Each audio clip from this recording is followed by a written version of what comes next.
German beer is as popular in America as it is in Germany. Today we're going to check out the Front Street Brewery in Wilmington, North Carolina. They have a German culture I really need to try. There are 3 things to look for when drinking a German-style beer in the US. Traditionally in the US, only the beer in cans and bottles is pasteurized.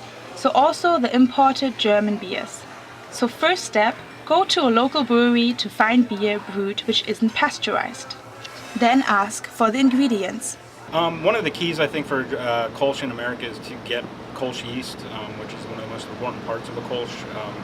It's sourced from a brewery in Germany, one of the Kolsch breweries in Cologne, and we get it over here in America, and that's what gives Kolsch its unique flavor.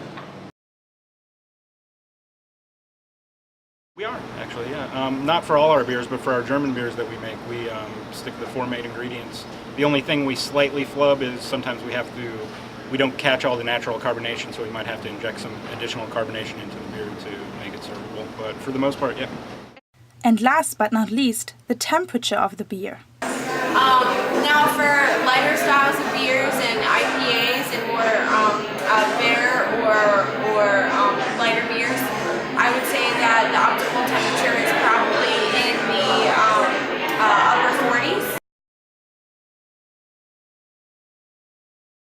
Now all of our beers are served very, very, very cold temperatures actually. They're served in the usually mid to upper 30s. Within those beer lines, because they're at such cold temperatures, it usually prevents CO2 from expanding and thus serving really foamy beer and also and therefore a lot of wasted beer. Like wasted beer is obviously wasted. A typical American beer is the Indian Pale Ale. IPAs include more hops than a German Weissbier, which makes the beer bitterer. Germans would sometimes call that dry hopping. That just sits like some very harsh taste. Like I can't even describe it. And now everybody's taste buds are different and everybody's palate's different, but generally people are most likely to perceive bitterness in higher volumes or higher quantities on the tongue.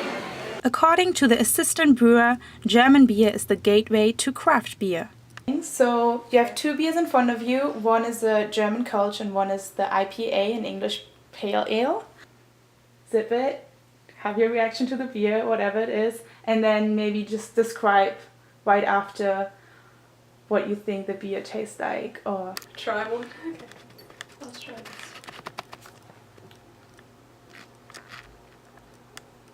Ooh.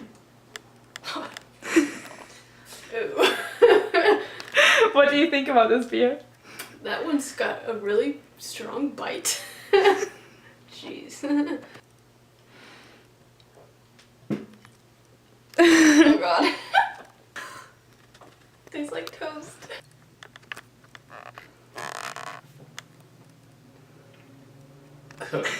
Alright.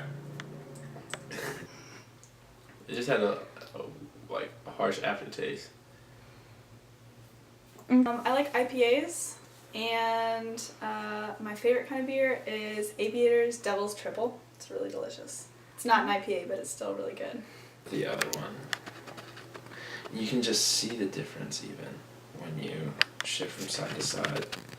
How it lingers and coats the outside.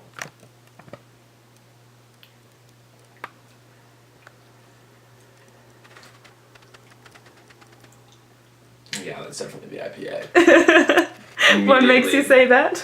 How hoppy it is.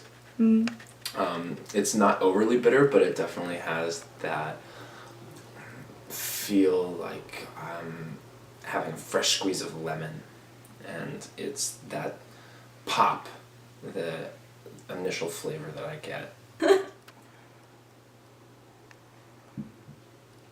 Oh, this is the IPA. I hope I'm right. That would be kind of embarrassing. Which one would you pick? Which one would I pick now? Yeah, which one do you like? Okay, it actually depends on what you're eating it with, because if I have like a piece of pizza or a burger, I want to go with like something like this. But if I'm like drinking like I'm gonna have this and I might have another drink, I want to stick with something like this because it's a little bit like sweeter. I guess. Okay. Oh, not bad. Okay, I think I already know which one's which. Yeah. What do you think of this one first? That one's fun. I like that. I like lighter beers a lot in general, I think. Because whenever I drink dark ones, I always feel really full.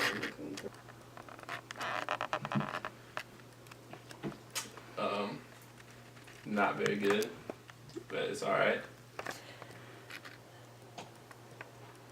That's a good beer. So which one would you pick to go home? This one. Alright, you have it. Alright, bye.